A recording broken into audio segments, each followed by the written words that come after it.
큐텔라이프 김목사입니다. 창세기 22장 1절 2절입니다. 묵상 포인트는 이삭을 바치라 하는 하나님 명령이 있었고요.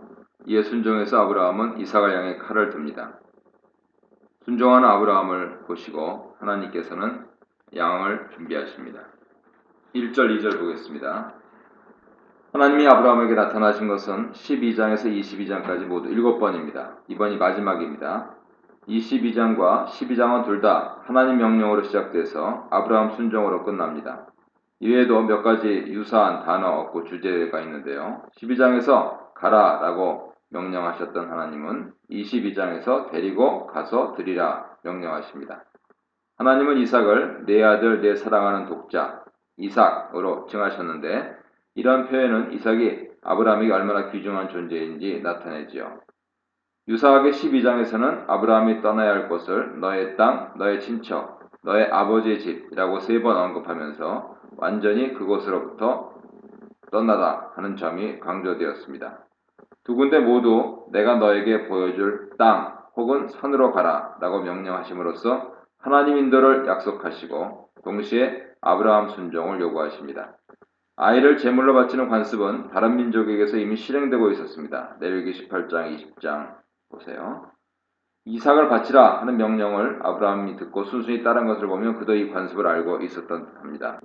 다만 하나님이 이런 의식을 금지하셨는데 왜 지금 아브라함에게 이삭을 번제로 바치라고 명령하셨는가 하는 것이 궁금하죠. 본문은 아브라함을 시험하기 위함이다 나옵니다. 이런 상황에서도 하나님 명령을 따를지를 보고자 하셨습니다. 하나님은 이방신에게 다산이나 다른 목적을 위해 인간을 제물로 바치거나 이방신을 찾아가 점치며 기도하는 것을 금지하셨습니다. 피조물이 오로지 하나님 한 분께만 기도하면서 그가 명령하신 것을 순종하기를 기대하셨습니다. 3절 5절입니다. 하나님 명령에 아브라함은 꾸물거리지 않고 바로 순종합니다.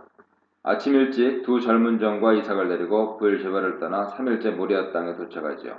두 종을 나귀와 함께 남겨둔 채 산으로 떠납니다.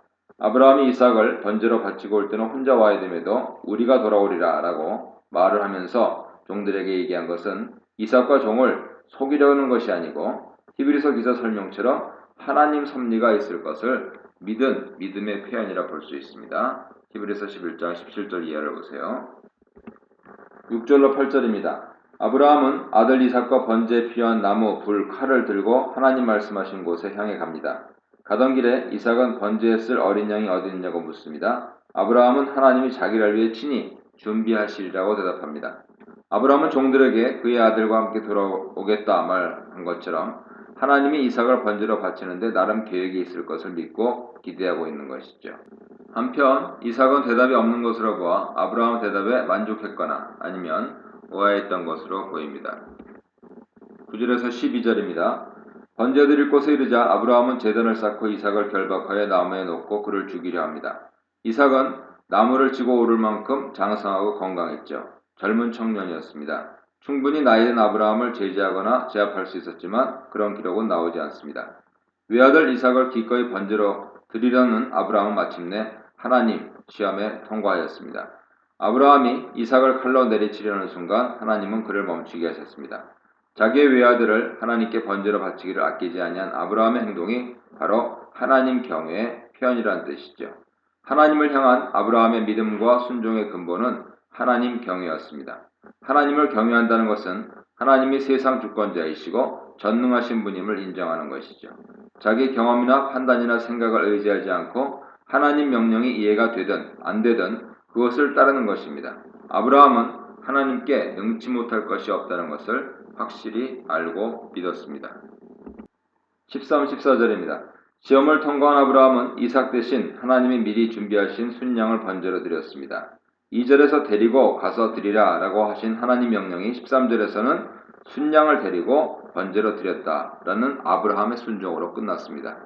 아브라함의 순종에는 그의 하나님에 대한 믿음이 잘 나타납니다. 이삭에게 하나님이 자기를 위하여 친히 준비하시리라고 대답한 대로 이루어졌습니다. 그의 종들에게 이삭과 함께 우리가 돌아오겠다라고 말한 대로 그는 돌아가서 이삭과 그 종들과 함께 집으로 돌아가게 됩니다. 아브라함이 번제를 드린 곳은 지금까지 여호와 이레라는 이름으로 불립니다. 여호와가 보신다 또는 여호와가 공급하신다 라는 뜻의 이름인데요. 아브라함의 순종과 믿음보다 하나님 섭리, 하나님 공급하심에 초점이 맞추어진 이름입니다.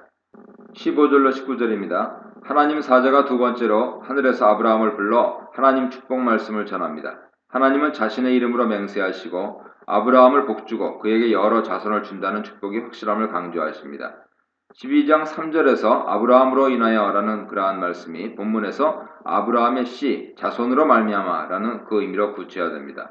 궁극적으로는 아브라함 후손으로 태어나실 예수 그리스도를 통해 구원 복음이 온 천하에 전파되고 그를 믿는 자들이 구원의 축복을 받을 것이라는 것을 내포하고 있습니다.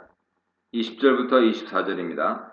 아브라함 형제로서 메소포타미아에 살고 있던 나홀 자식이 소개됩니다. 나홀은 부인 밀가를 통해 8명의 아들과 첩 르우마를 통해 4명 아들을 얻었습니다. 이 목록에는 부인 외에 또 한 명의 여자, 밀가가 낳은 부두엘의 딸인 리브가가 추가로 소개되고 있습니다. 리브가가 이삭의 아내가 되는 에피소드로 연결해주는 통로입니다. 창세기 23장에서는 이제 사라의 죽음으로 돈을 주고 땅을 구매하면서 약속을 구매합니다. 사실 땅을 구매했다기보다 희망을 구매했다고 표현하는 것이 더 옳을 것 같습니다. 23장 1절 2절입니다. 본문 배경은 사라의 죽음과 매장이고 아브라함이 헷족 속으로부터 사라 매장지를 구입하는 과정을 보여줍니다. 매장지 구입 사건은 하나님이 아브라함에게 땅을 주신다는 약속이 처음으로 성취된 사건이라는 데 의미가 있습니다. 사라는 65세 가나안에 도착하여 60여 년 살다가 127세로 가나안 땅 헤브론에서 죽었습니다. 이삭을 낳은 지 37년 후입니다. 아브라함은 죽은 아내 사례를 위해 슬퍼하며 애통합니다. 여기서는 이삭 반응이 나오지 않지만 이삭도 어머니 죽음에 대해 슬퍼했고 3년 후에야 리브가와 결혼하고 마음의 위로와 평안을 얻었습니다. 25장 이유를 보세요. 3절로 9절입니다. 아브라함은 사라 매장지를 구입하기 위해 헷족속을 찾습니다. 당시는 헷족속이 헤브론 지역을 지배하고 있었고 가나안의 많은 땅을 차지하고 있었습니다. 아브라함은 자신을 나그네와 거류자로 칭하면서 자신의 땅 구입에 있어서 그들의 이해 그리고 동정을 호소합니다. 이 두 단어는 짝을 이루어서 이후에 이스라엘 자손이 자기 열조나 자기 자신을 표현할 때 자주 사용됩니다. 역대상 29장 15절, 시편 39편 12절을 보세요. 한편 히브리서 기자는 아브라함이 이 땅에서는 가장 임시적인 거처인 장막, 텐트에서 거주했지만 더 영구적인 하나님이 지으신 터가 있는 집을 바라보고 살았다고 설명하면서 아브라함의 믿음을 칭찬하고 있습니다. 히브리서 11장 9절 이하를 보세요.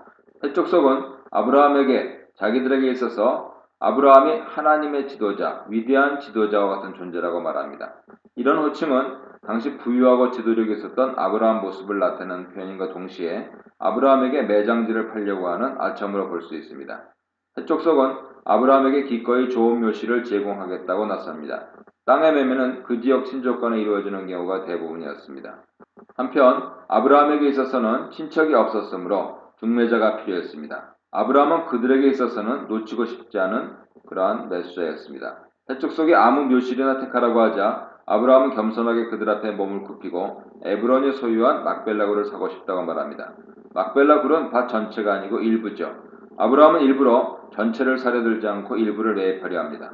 일부만 매입하면 밭 전체에 부과되는 금전적이거나 사회적인 책무를 피할 수 있기 때문입니다. 아브라함은 값을 충분히 주겠다고 밝히며 그들에게 자기를 에브론과 연결시켜 주기를 요청합니다. 땅이 다름 아닌 자기 아내 사라의 매장지라는 것을 반복해서 말하며 그들의 자비로운 결정을 촉구하고 있습니다. 10절로 15절입니다. 막벨라굴을 원하는 아브라함에게 에브론은 밭 전체를 다 사라고 제안합니다. 그는 아브라함을 내 주여라고 높여 부르면서 자기 동족인 헷족속 앞에서 아브라함에게 자기 밭 전체를 다 살 수 있음을 밝힙니다. 아브라함을 설득하며 막벨라 굴과 함께 모든 밭을 구입하는 것이 아브라함에게도 더 낫다라고 하는 식으로 그를 회유하죠. 실제 에브론의 의도는 막벨라 굴뿐만 아니고 밭 전체를 다 팔아서 큰 돈을 벌고 땅과 관련된 모든 법적 책임을 아브라함에게 넘기려고 하는 것입니다.